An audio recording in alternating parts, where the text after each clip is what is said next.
Welcome to Data Structures and Algorithms.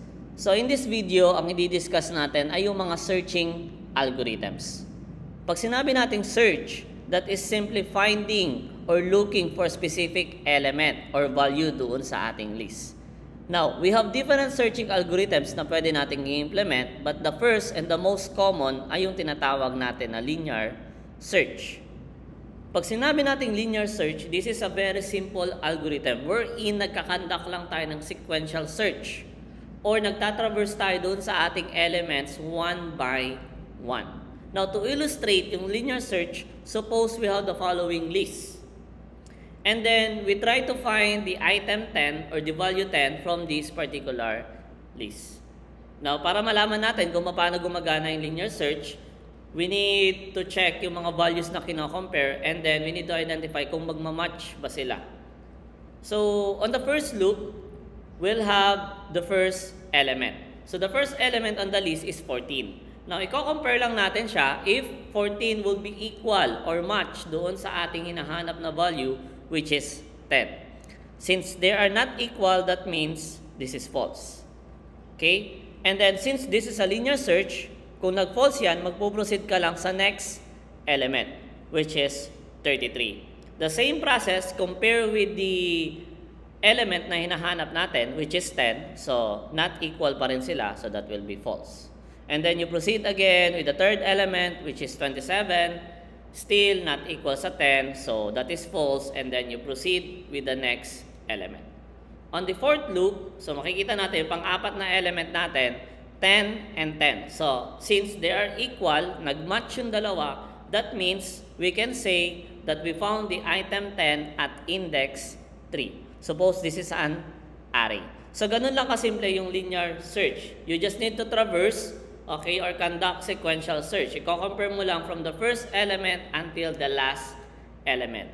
So, kung natapos mo nang i-traverse lahat ng element at hindi nag-match, that means hindi nag-exist yung element mo doon sa iyong list. So, we proceed with the next one, which is the binary search. So, it is a fast searching algorithm that works on the principle of divide and conquer. So, parang hinahati natin later on yung ating list. Now, ang requirement ng binary search, kailangan yung ating list should be in the sorted form. So, mas mabilis to kumpara doon sa linear search. Yun nga lang, may requirement na kailangan sorted yung ating list. If the list is not sorted, therefore the binary search would not work. Now, let's try kung bakit kailangan siyang isort. So, suppose we have the following elements. So, we have the following index from 0 to 9. That means we have 10 elements. And then, kung mapapansin nyo, nakasort yung ating values. So, from 10, 14, 19, up to 44. Now, we need to find item 31 from the list. So, upon doing the binary search, kailangan muna nating ma-determine yung half of the array. That means we need to check the mid, okay, yung gitnang element. So, merong formula ang binary search which is mid is equal to low plus parenthesis of high minus low divided by 2. Now, ano nga ba yung low and high na tinutukoy natin? The low would be the value of the lowest index, which is 0, and then the high is the highest index, which is 9. So, kunin natin yung mga value that will give us 0 plus 9 minus 0 all over 2. Now, if we try to do arithmetic or mathematical computation for that, will have 4. Now, that the exact value will be 4.5, pero dahil we are needing the integer value or yung whole number lang, remember that, so since integer ang ginamit natin na data type, wala tayong pakialam doon sa kanyang decimal point. So, hindi natin siya kailangan i-round off. We just need the integer value. So, we have 4. That means, we'll have this one. So, ang gagawin lang natin, if we have determined yung half ng array natin using that formula, ko-compare lang natin yung value na yon, which is 27, doon sa hinahanap nating value, which is 31. So, mapapansin nyo, hindi sila nag-match.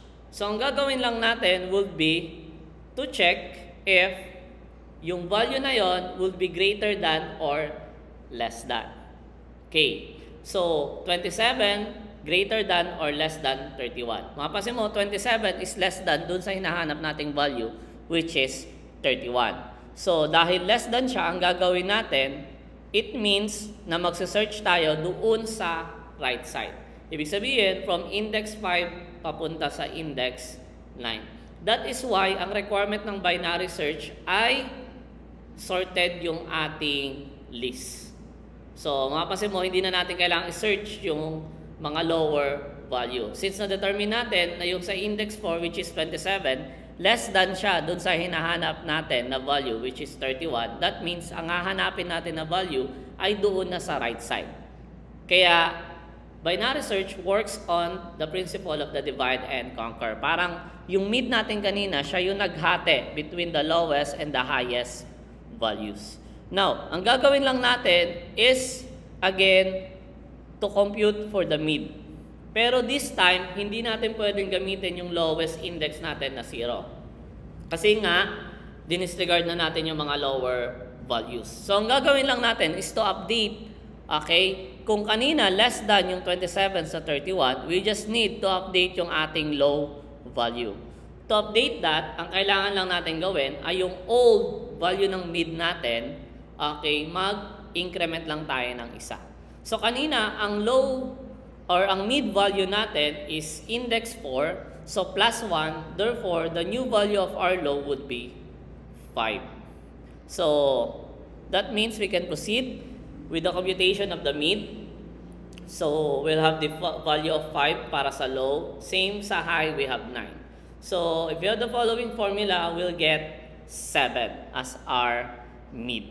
So, same process, you get the element on index 7, which is 35. Now, you compare 31 and 35, hindi pa rin sila nag-match. So, the next thing to do is to check whether it is greater than or less than. Since 35, yung ating value ng mid, okay, yung element sa value ng mid natin ay greater than sa 31, that means hahanap tayo ng value dito sa kanyang left side. Okay? So, ibig sabihin, ito na lang. Itong part na lang na to, dyan na tayo maghahanap ng value. Now, since 35 is greater than 7, okay, implement ulit natin yung ating formula to find our mid. Pero this time, ang magbabago ng value ay yung high. As you can see kanina, 27 yung unang value ng mid natin. Since this is less than, ang nagbago is low. The second value ng mid natin is 35, which is greater than. Ang nagbago ngayon or babaguhin natin na value is high. Kasi hindi na natin pwedeng gamitin yung 9. Kasi nga na-disregard na natin yung part na to. So, to update naman yung high, okay, babalik na rin lang natin kung kanina nag-increment, ngayon magdi-decrement tayo. Yung dating value ng mid, which is 7, yung kanina, mag-minus 1 lang tayo, which will be 6. Okay, so if we try to compute for the mid, we have the low as 5, high as 6. So if we try to compute for this one, we'll get 5.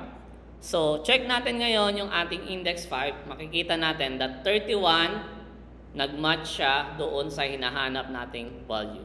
So we can say that we found item 31 at index 5. Now, kung mapapansin ninyo, if we will conduct linear search, ilang comparison na magagamit natin? 1, 2, 3, 4, 5, 6.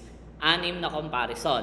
Pero within binary search, nakatatlong comparison lang tayo.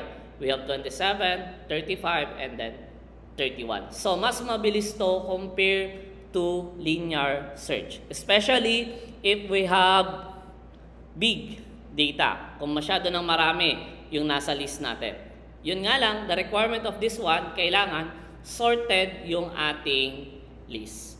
So, if you have an unsorted list, therefore, bago mo i-perform yung binary search, kailangan mo muna siyang i-sort. So, you can do any sorting algorithms na didiscuss natin before. Now, the last one ay yung tinatawag natin na interpolation search. Pag sinabi nating interpolation search, it is an improved variant of binary search. So kung mapapansin natin, mabilis na yung binary search, pero minodify pa rin siya, in-improve pa rin siya, therefore meron tayong interpolation search. Ito naman, it works on tinatawag natin na probing position. Probing, that means simply parang search, okay? Para mag-a-assume tayo ng location, or we assume a certain index na nandoon yung element. Now, the difference between the binary search and interpolation search, sa interpolation search, sinasama natin yung value sa pag-compute ng ating mid. Same, kailangan para mag-work properly yung ating algorithm, so the data collection or the list should be in the sorted form. So kailangan sorted pa rin siya, same with the binary search. Now, same elements tayo, we have the following elements, and then we try to find pa rin the same element, which is 31 from this list. But this time, we will use the interpolation search. So, ang nangyari ngayon, kailangan computein na natin yung probing position. O, parang hindi na siya mid, iba na yung term sa kanya, probing position. The difference is, sinabi ko kanina, in the probing position kasi, kung sa mid kanina sa binary search, we only need the low and the high index. In the probing, kasama na po sa computation or sa formula natin yung value na hinahanap natin. So, medyo mahaba yung formula natin. We have the following. So, mid or the probe position is equal to LO, that is the lowest index. Okay, and then we have the high, that is the highest index. So, low is 0, highest index is 9. And then, ganun pa rin, minus the low, divide by, okay, mapapansin natin yung A bracket of HI minus A bracket of LO. Ang tinutukoy natin dyan is the element, the highest or the element in the highest index as well as the element in the lowest index. So, the element in the highest index is 9, ang element dyan ay 44. For this one, the lowest index is 0, okay, ang given na value or value na ilalagay natin dito will be this one, which is 10, multiplied by parenthesis of x minus A bracket of LO. Now, ang x na tinutukoy natin dito is the element na hinahanap natin, which is 31. So, the big difference between binary search and interpolation search, sinama natin sa formula yung mga elements. Okay, yung value mismo doon sa list natin, which is 10, 44, and 31. So, we try. So, low is 0. And then we have high is 9, minus 0. So, as I said, the highest element is 44 and the lowest element is 10. Multiplied by yung hinahanap nating value, which is 31 minus 10. Now, if we try to compute for this one, okay, ang lalabas ngayon would be 5. So, integer value pa rin. So, kasi nga may division yan. If ever you encountered decimal point, like 5.5589, hindi mo kailangang i-round off. Okay? Kailangan mo lang yung integer value niya, which is 5. So, we try to check yung element na nasa 5. And then, compare natin doon sa hinahanap nating value, which is 31. So, as you can see, nag-match agad yung element. So, ganun kabilis yung interpolation search. Kung sa linear search, we will have 2, 4, 6 comparison. Sa binary search kanina, we will have 3 comparison. In the interpolation search, mapapansin natin, meron lang isa na comparison para makita natin. Ibig sabihin, isang search lang ang ginawa natin, isang compare lang ang ginawa natin, nahanap na agad natin yung value. But take note of this, case-to-case basis pa din po yan. Depende sa hinahanap nating value at depende doon sa dami ng list or ng element sa ating list. Not necessary na pag interpolation search automatically isang comparing lang. So it always depend on our list. So those are the 3 basic searching algorithms na meron tayo. So we found item 31 at index 5 using interpolation search. So these are the references as well as yung image or clip art na ginamit ko kanina.